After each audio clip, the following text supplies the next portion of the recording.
of nowhere, flying saucer mystery is with us. Airline and Air Force pilots.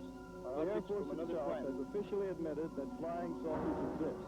Is there another civilization somewhere in space? Are we under surveillance by an intelligence that has revealed itself to us? Hazardous and dangerous and greatest adventure on which man has ever embarked. Is life everywhere the same as us? Or are we just one example of a vast array of possible kinds of biochemistry? The paradigm science is not equipped to handle this. Identify flying objects. Believing in them is a matter of communicating with them. It's very strange and unusual. Economic reasons, political reasons, military reasons. It's not a scientific issue. It's a puzzle. It's a puzzle, but it's a puzzle that's worth exploring.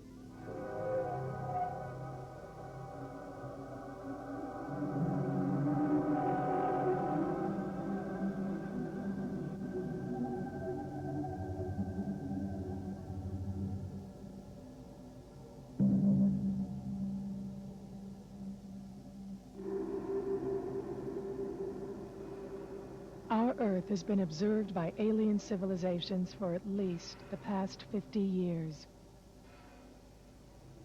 Throughout our history, each age in our development is characterized by an ignorance about the scope of possibilities not yet understood, that future generations may look back on with a sympathetic smile of condescension. To us, in the 20th century Earth, this might seem magical. But I tell people to maintain some sense, if they can, please ask them to maintain some sense of humility. Because if you were to show this video camera, or a hologram, or a laser to someone only 300 Earth years ago, it would appear to be a magic. It would be considered supernatural. Such is the case with UFOs. To us, they represent intangible illusions between fantasy and reality.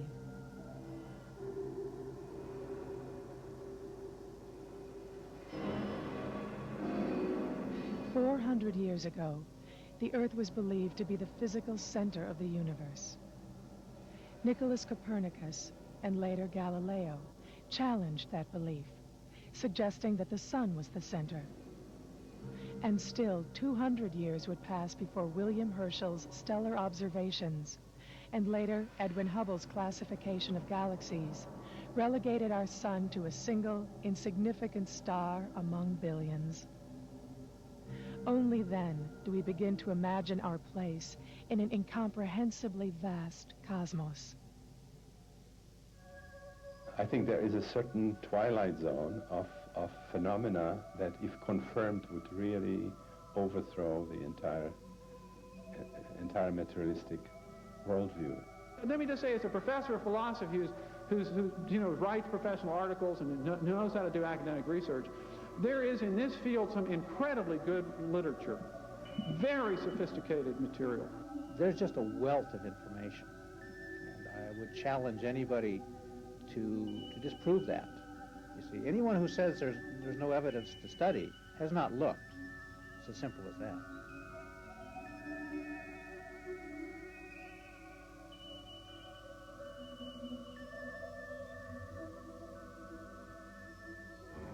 The possibility of a purely psychological explanation is ruled out. The discs do not behave in accordance with physical laws, but as though they were weightless, and show signs of intelligent guidance, such as would suggest quasi-human pilots. The officials in possession of authoritative information should not hesitate to enlighten the public as speedily and thoroughly as possible. Dr. Carl Gustav Jung, 1954. It's just more than UFO crashes and alien bodies. I mean, there's a whole science here. They're called Dr. Hynek. He said the UFOs, whatever they represent a science of the 21st century. Right now, we don't have the technology or the know-how to explain what they are and how they do it. Crop circle formations continue to appear on several continents. This is the beginning, a doorway opening to a new science, a new physics, a new energy, a new world. I think very much that's where this is all moving.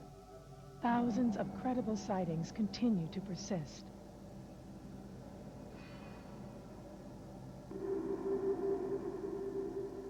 The subject of UFOs is part of the subject matter of some courses that I teach. Oh, good. So it's got academic credibility in the community. Yeah. At least as far as I'm concerned, the evidence is really overwhelming that extraterrestrials are here. It's hard, after you see 5 weeks of that material, it's really hard not to have that opinion, I think. Abduction accounts from around the world, beginning in the 60s with the Hill case, recall exact similarities and also continue to persist.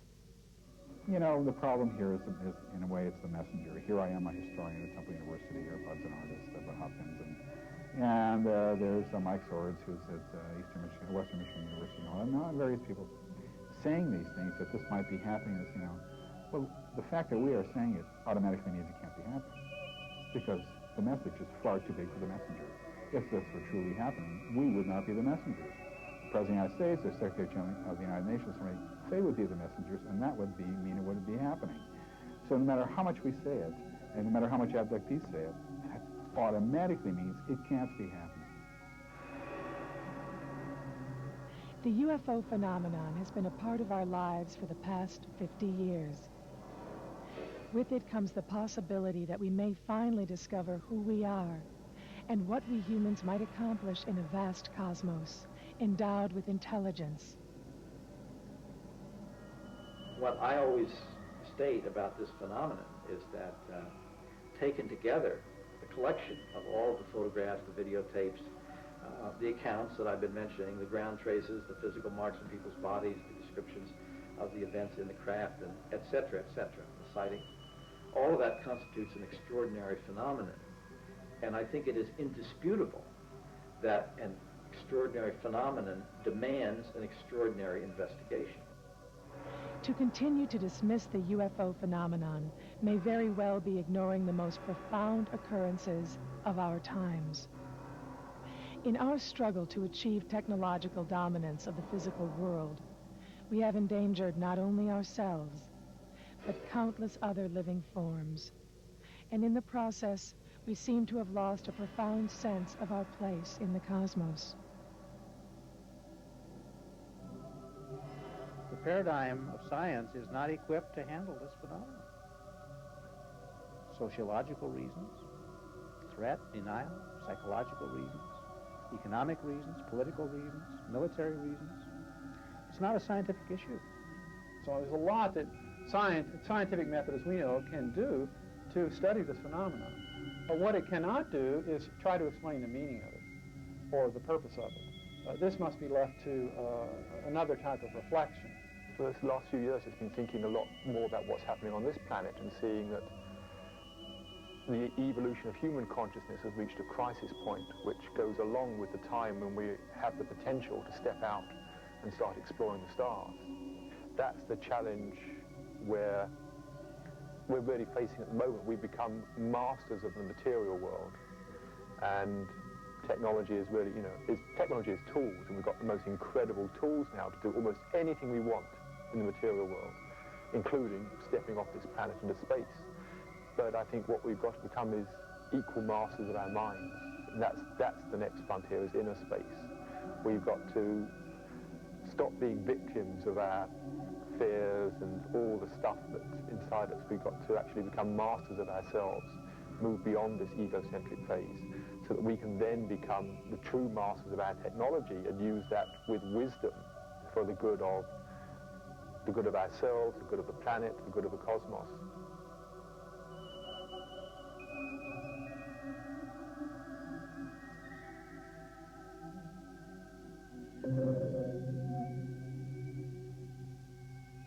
The stories piqued my curiosity, and I began first collecting news clips from the local papers, which published little short news items on them, occasionally. And then I started looking for pictures, and I clipped a few of them out of newspapers and magazines till I ran into somebody that had an actual print. And I went to a lot of trouble negotiating with him to get a copy of that. But once I had one original print, it was easy enough to trade that to the next man in return for his. And then I had 2 to trade, and then 4 to trade, and the collection grew rapidly when I had something somebody else wanted. And I just kept trading the same pictures over and over to others who had different pictures, and eventually everything that was out there came my direction, and I put it in the file. So at the present time, I think there's over 4,000 pictures in the files, and they're all different pictures, but it's purged, pretty well purged. I don't have any in there that I know are fakes or have strong reason to believe are fakes. Colonel Stevens began his career in the Air Force as a young fighter pilot during World War II in the Pacific. An expert in the field of aircraft technology, after the war he was stationed with the Foreign Technology Division of the Air Technical Intelligence Center at Wright Field. During his 24-year career, Colonel Stevens played a role in the negotiations which led to the Japanese surrender and served as a consultant to the Bolivian Air Force in its structural formation. Retired from service in 1963, Wendell Stevens has since earned an international reputation as one of the world's foremost UFO investigators, having published well over 20 books on the subject.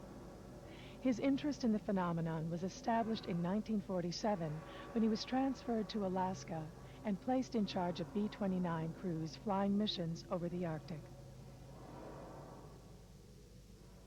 When I got to Alaska, I found that my additional duty, I was assigned there as an assistant base operations officer, completely out of my specialty. My specialty was technical engineering. As an assistant base operations officer, and my additional duty was supervising a team of civilian technicians from Wright Field, where I had just come out of, that were installing special equipment aboard the B-29s that were flying their target profiles are over all the B-29 crews had their targets in Russia, and they carried them home with them. They had them with them all the time so they could get on an airplane in 5 minutes and have the targets with them. They were required to fly a profile mission on their targets over the Arctic in Arctic airspace and their Arctic conditions at least once, and every crew was rotated through Alaska to do this. My team was installing special equipment to look for anomalous aerial phenomena, is what the Russians were calling it. We were calling them flying saucers. We were looking for surges in the electrical system. We installed surge detectors in every system on a B-29. There's 5 or 6 different electrical systems. We installed magnetic detectors in the lines. We installed cameras in positions that didn't have, all the gun positions on the B-29 already had 60mm cameras in them. But we installed other cameras that looked forward and looked aft. We had handheld cameras. We had even 35mm movie cameras and a big 70mm movie camera that could be used. And they also had a Fairchild 8x10 camera that was a big thing like this. It took a picture on an 8-inch by 10-inch negative. So all of that stuff was carried aboard the airplane, and after the operation people briefed the crews, then after the weather people briefed the crews, then the Coast and Geodetic Survey people briefed the crews, then I had to brief the crews on the equipment that my team had put aboard and how to use it and what it was for. And if they got anything when they came back, they were debriefed in the same order, and if they had experienced anything, they'd be turned over to me last, and they'd tell me what they experienced. And while they were doing that, my crews would be downloading the cartridges, cassettes, and film cans, and all of those things we had. And if they had had an experience of any kind that was unique and important, the data would all be boxed in a metal box looked like a little footlocker, about that long and about that wide and about that high, and that was padlocked on a lieutenant's wrist and flown out to Washington every night on a courier. Go to a certain office that had a key to take it off to unlock him and turn him loose, and they kept the box and sent it back on the next courier flight.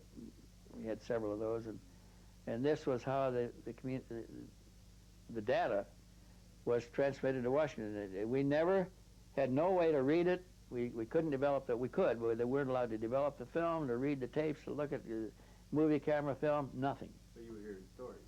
Well, we'd hear the stories that resulted from the action that was on the film, but we never got to see any of it. So there were some real interesting stories about seeing objects sitting on the water, submerge and disappear as the B-29 came along. Other times they'd take off and fly away. Once was seen to come to the surface and emerge and fly away. They saw them take off from the ice surface of the ice pack up there, the snowfield. And these are big objects, 100 feet in diameter, that have no ground support equipment. You know, to get a B-29 airborne in the Arctic in the wintertime, it takes a field of equipment around the B-29 as big as the B-29. Well, here were bigger craft sitting on the snow up there with no ground support equipment that take off and fly away at high speed. And that puzzled our senior leaders a good deal, because they wanted to believe that it was a Russian innovation that had come out of the war, that they didn't want to accept the idea that it might be extraterrestrial. In fact, I was almost alone in that idea. Most of the time, I tell my boss that I thought they were extraterrestrial beings, and he'd laugh and he'd say, they can't come here from there and go back. Why would they come? Because cosmic distances are too vast, you know. If it's going to take you 50 years to get someplace and 50 years to get home, who's going?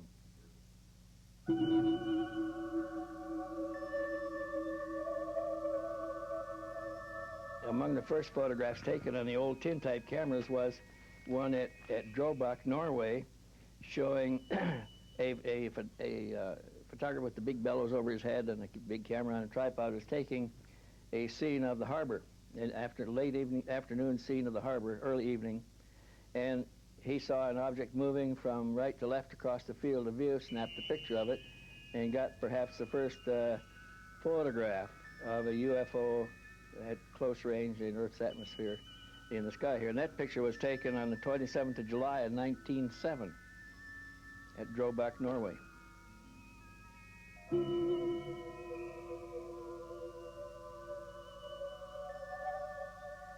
The next picture of importance, and probably the second or third picture of UFOs taken, was photographed by Mr. Alfredo Fendricas, a weekly news magazine reporter for a paper in Fatima, in Portugal. And you know, the apparitions began in September, in August, 13th of August, 13th of September, and the 13th of October. In the first apparition, the children saw the sun swooping overhead, and an apparition appeared, and to 3 shepherd children, they reported that to their priest. The priest went with them the next time. The apparition happened, only the 4 people saw it. They got the word that it was going to happen a third time on the 13th of October. Now, all this is predicted in advance. And by the time of the third anticipated apparition on the 13th of October, there were 12,000 people gathered in the fields there. When the object appeared, it was brilliant, came through saw a spot, it emerged through the underside of the clouds. It was rotating on a vertical axis, began to swoop over the heads of the crowd like this, making low passes back and forth over the crowd. Alfredo Fendricas got 2 pictures with his camera of the object in the sky. We have one of them here. It shows up as a brilliant ball of light below the clouds. It's a tin type, so it's not the sharpest picture of all.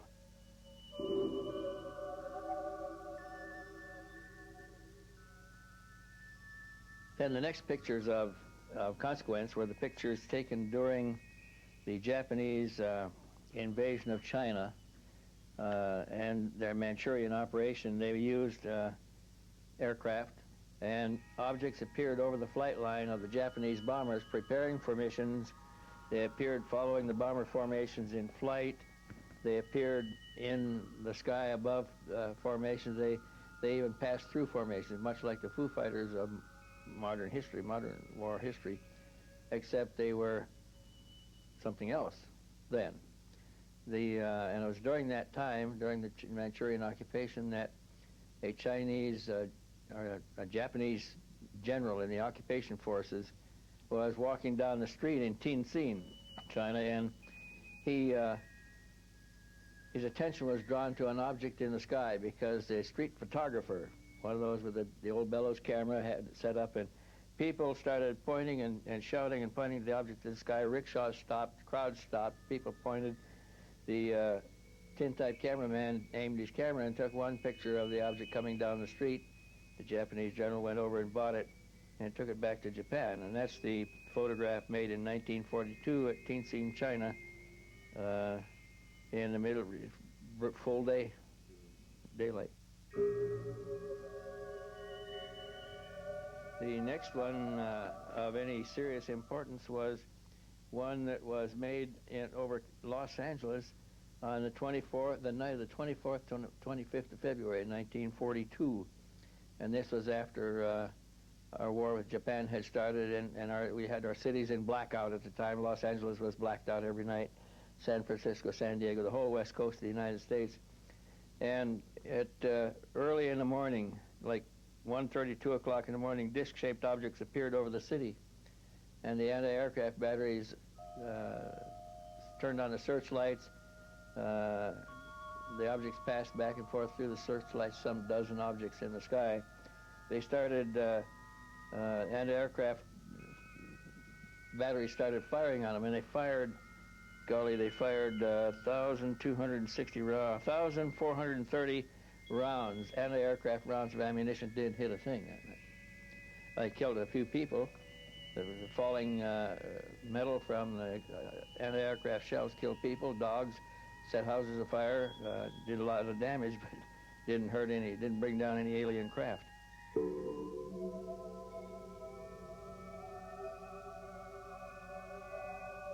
The next one of serious importance, again, was before, well, it was after Kenneth Arnold described flying saucers here. That was in 1949. But the next photo event of interest happened on the 17th of March in 1950 at Farmington, New Mexico, when on that day, Mr. Walter Rogel, managing editor of the Farmington Times, published news on the front page of his paper, "Huge saucer armada jolts Farmington." Now, what happened on that day, the town's population of about 5,000 people then, looked up and saw spaceships, circular, disc-shaped, metallic disc-shaped craft with domes on the top, passing over their city. They were changing position within the formation like a flock of bees or birds. They did not maintain a regular established formation. It was just a large gaggle of objects that flew over. Hundreds of them flew over for almost 2 hours, and the same thing happened the following day. One picture escaped collection by the military people that went there and canvassed the houses. They took all the pictures, took cameras, but somebody had in town, left town after taking the photographs and took one to Durango, Colorado, where he turned it into the Durango paper, and Durango published this one photograph. Shows about 7 or 8 of the objects in the sky, 5 of them in a loose formation at lower level, and 4 or 5 at higher levels beyond it.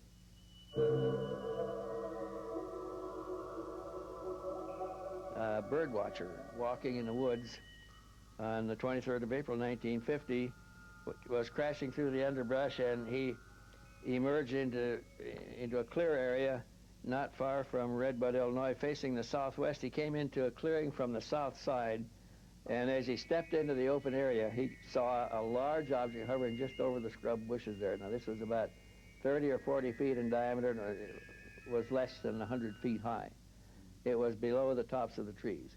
And as he stepped into the clearing there, it started to move, slowly at first, and then faster and faster. He had time to open his reflex camera. We look in the top, and they're hard to sight in because the scene moves the opposite direction once you move the camera.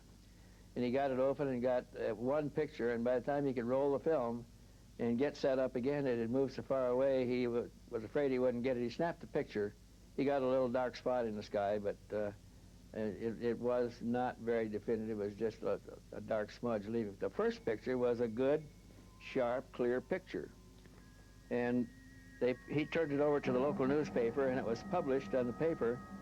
And a few days later, he was contacted by a newsboy who was throwing papers that time of day down the road in a rural area. And the newsboy said that he saw the object coming from the direction of the woods, heading down the highway at about 4 times, 5 times the speed of an airplane. And he looked up at it and saw it, and down the road a little ways, he came on a man and his wife working on the roof repairing it, and he said, "Did you see the thing that just went over?" And they said yes, they had watched it also. So there were other observers that corroborated Dean Morgan's story, and they came out in news reports the following day. So that was an interesting sighting because it represented a type seen rather close up and photographed within 100, 150 feet, 200 feet of the camera.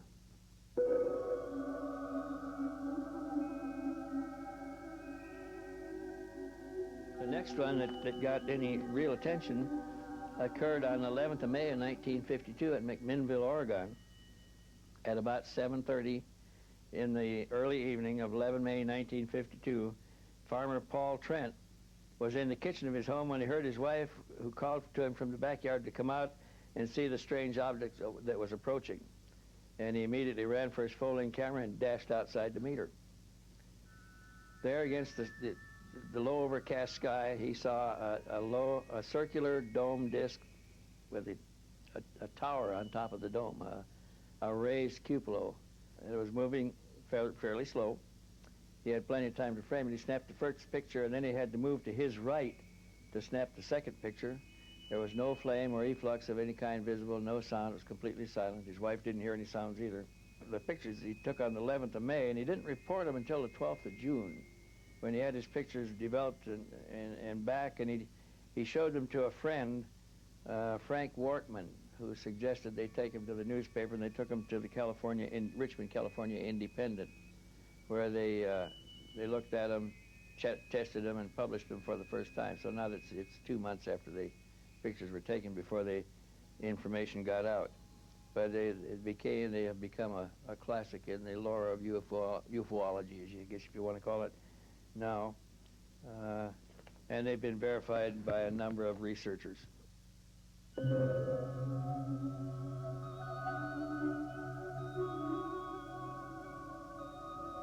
My hypothesis is that these people who are driving these UFOs, or at least the people who designed them, have a technology that's more advanced than ours. I mean, I think that's obvious, that they're more advanced than our technology. Their technology is so advanced that they have figured out a way to artificially warp space-time the way a black hole does, only without all the gravitational effects that rip things apart into their constituent atoms, so that they can actually manipulate. They have some sort of a generator in here so that they can actually produce this field around their craft like a little bubble, a little private universe that they carry around with them, so that they can actually step out of normal space-time into their own private universe and then step back into it at other coordinates. So if that's possible, then they can not only come from all these distant places, but they can also come from parallel universes that coexist with ours and we're not able to see because they're on a different vibrational level or whatever. They can even come, probably, from our own past or our own future. Because as the quantum physicists are telling us now, the past, present, and future are not separate. Our idea of the stream of time is only an artifact of our consciousness. It is our consciousness that's traveling. It isn't that things are happening cause and effect in a linear fashion. It is our consciousness that's doing that. So the past and future actually exist simultaneously with us, and if you're able to warp space-time, you can travel to and from them. Time is not linear. In fact, it doesn't exist. It's just a concept that we use to describe aspects of space-time, and it's an artifact of our consciousness. So this warping of space-time, I think, can explain a great many things about the UFOs.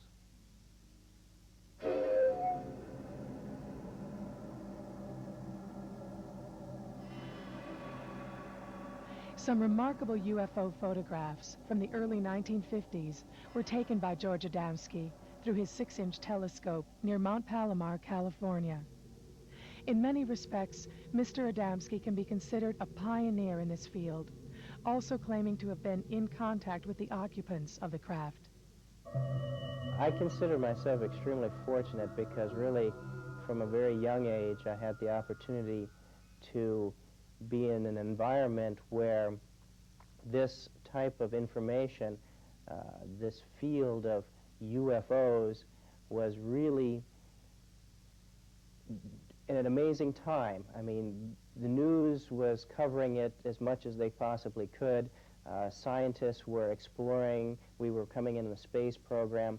So space was on everyone's mind. And during those 63 to 65, which we were involved with Mr. Adamski personally during those times, we really had an opportunity, I really had an opportunity to see some of these crafts exceedingly close. And these are impressions that never leave my thinking because they were so deeply rooted. And to go to these lectures in which you had literally lines of scientists and military officials sitting there and people listening intently on the information that was exchanged and given, it was a very dynamic time in this field, which certainly has changed in the last 20 years. My father had numerous sightings, and due to these sightings, he got in contact with many different agencies of the government and investigated heavily into others who had reports of UFO encounters and taken pictures of these type of craft. And because of this investigation, he got in contact with Mr. George Adamski, who was in many respects a pioneer in this field already back into the late 40s and early 50s. I've been taking a large number of telescopic pictures and had motion picture footage of these crafts, and even had many controversial contacts during these times. And this is really the basis of how I became involved through my lifetime, through my father, and through Mr. George Adamski. George Adamski was originally a student and involved with philosophical teaching. And it was due to his study of philosophy that led him to the conclusions that life and the principles of nature and life around us were not by any means a manifestation of only the environment around us. Basically that creation and life was universal. And it was this recognition that led him to investigate through telescopic means, looking out into space and at the moon, to see if he could find evidence of this expression of life. And he was able to, through lunar photography, take some of the very first pictures of spacecraft orbiting the moon and traveling in the Earth's atmosphere already in the late 1940s.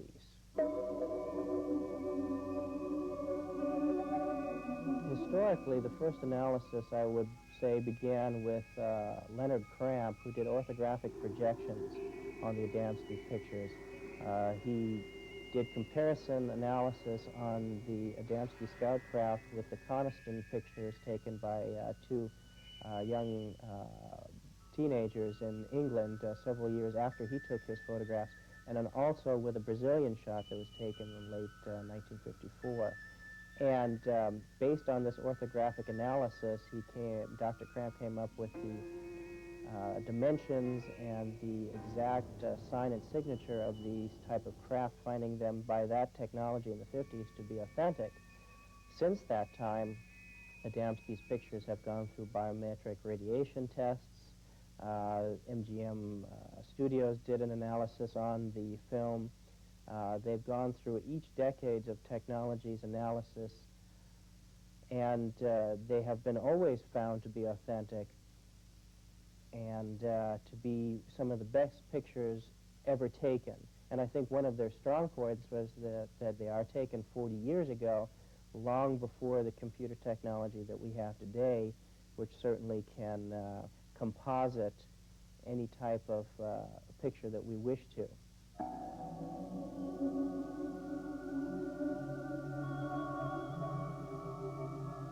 In this particular shot, we have a picture of a cigar-shaped craft with its propulsion system fully operational, so it looks like it's enveloped in a luminescent shield of fluctuating light. And it's located between the Earth and the Moon. It was taken by a 6-inch telescope Mr. Adamski took in the late 1940s. And this craft can be in dimension anywhere from 1,000 feet to several miles in length. And this craft here is the same type of craft as you see in the picture above, but you can see the outline of the hull itself. And this is in orbit in the Earth's atmosphere. And here is another craft around the moon, and you can see it's trailing behind it the several other craft in sequence as it's around lunar orbit. And here we have another shot around the moon, and you have here half a dozen craft in formation flying along the surface of the moon. In early March of 1951, through his 6-inch telescope, George Adamski was able to photograph a remarkable series of 4 photos as the large carrier-type craft was releasing 6 scout craft.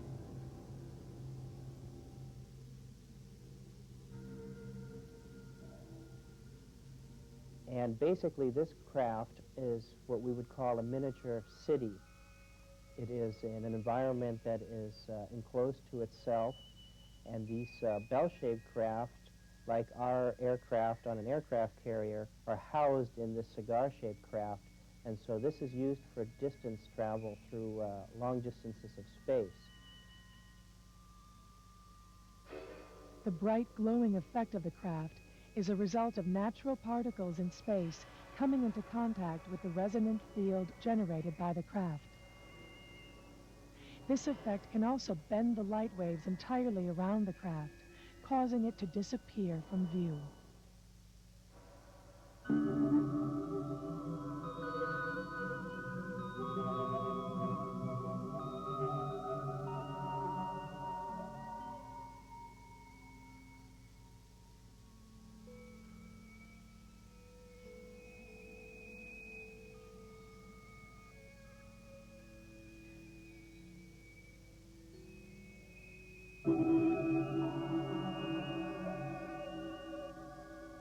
What we have here is a picture of the bell-shaped, the scout-shaped craft with the 3-ball condensers underneath it. The condensers are a means in which the polarity, the electromagnetic polarity, can be shifted direction, and it's set up triangularly, so by shifting polarity from this angle to this angle, the craft maneuvers in a 3-dimensional field. And around the outside of the cabin area, there are 3 sets of 4 portholes, or 12, and that is common to all the scout crafts that have been photographed anywhere in the world, whether they're Adamski photographs or not. The scout craft never touches the surface of the planet. In other words, when it comes down to land, even when the propulsion system is shut, what you and I would consider off, there's always a trickle charge going through, so it maintains several inches off the surface of the ground. So the 3 balls that you see underneath the saucer portion of it have nothing to do with landing pod, because the craft never rests on the ground.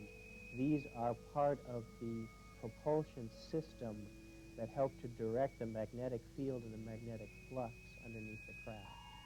These craft operate on what we would call a pro-gravity field.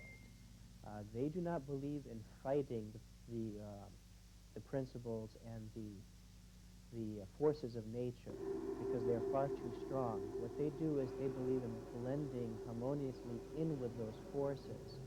And it's very much like you can jump against a ocean current and swim and expand a lot of energy, or you can turn around and let it carry you where it's going. And they follow the currents of electromagnetic energy through space from planet for planet. And this is how they operate. Although George Adamski may be better known for his pictures of extraterrestrial spacecraft, he was far more concerned with letting people know that it wasn't just the existence of these craft that was important, but actually who was behind it and the reasons why these people come to visit us. And I think that is to a great extent lacking today. We hear so many stories of all types of interaction and contacts that are of a fearful or harmful or aggressive nature. And this is exactly contrary to what George Adamski spoke about and what his life work was really concerned with doing, and that was to educate people into the purpose behind these contacts and the reasons that they came to talk to us and the benefits that we as a civilization can derive from interactions with these extraterrestrials. Well, I think I've always been interested in the possibility of extraterrestrials, and I think through my own work with meditation, spiritual investigations, I've come to the conclusion that one thing that all creatures in the universe share is consciousness. All beings, all living beings. We may be different, totally different biologically, I mean, but ants, amoebas, whatever, one thing we all share is that we are conscious creatures. The nature of our consciousness, what happens in our consciousness, may vary enormously, but that seems the common ground, the common bond between us and any other species there may be elsewhere in the universe. And I just, for the last few years, just been thinking a lot more about what's happening on this planet and seeing that the evolution of human consciousness has reached a crisis point, which goes along with the time when we have the potential to step out and start exploring the stars. And it seems to me that any species which gets this far has to take some sort of cosmic intelligence test, which says, are you really intelligent? Are you really wise enough to be able to use your technology for the good of the cosmos, rather than just for your own ego needs? And that's the test we're facing now. And if we fail that test, then I think we will wipe ourselves out or put ourselves back to the Stone Age or something like that. Conversely, if we get through this time and develop the capacity to begin to travel, whether it's materially or psychically, across space, we will have proven that we can move beyond this egocentric phase of consciousness. We will be, to all intents and purposes, saints, wise beings, whatever you want to call it. So conversely, I feel any species that has developed the ability to be in contact with us here, again, either physically, psychically, whatever, must have gone through that itself. It must have passed its own cosmic intelligence test, which means as far as we are concerned, they must be the level of consciousness of angels or whatever. I think all the stuff about extraterrestrials being malevolent beings, they're coming here to zap us with ray guns, all that stuff is just a projection of our own fears, of our own ego, of our own warlike nature, which we've got to transcend. Any extraterrestrials must have transcended that, or they'd have wiped themselves out.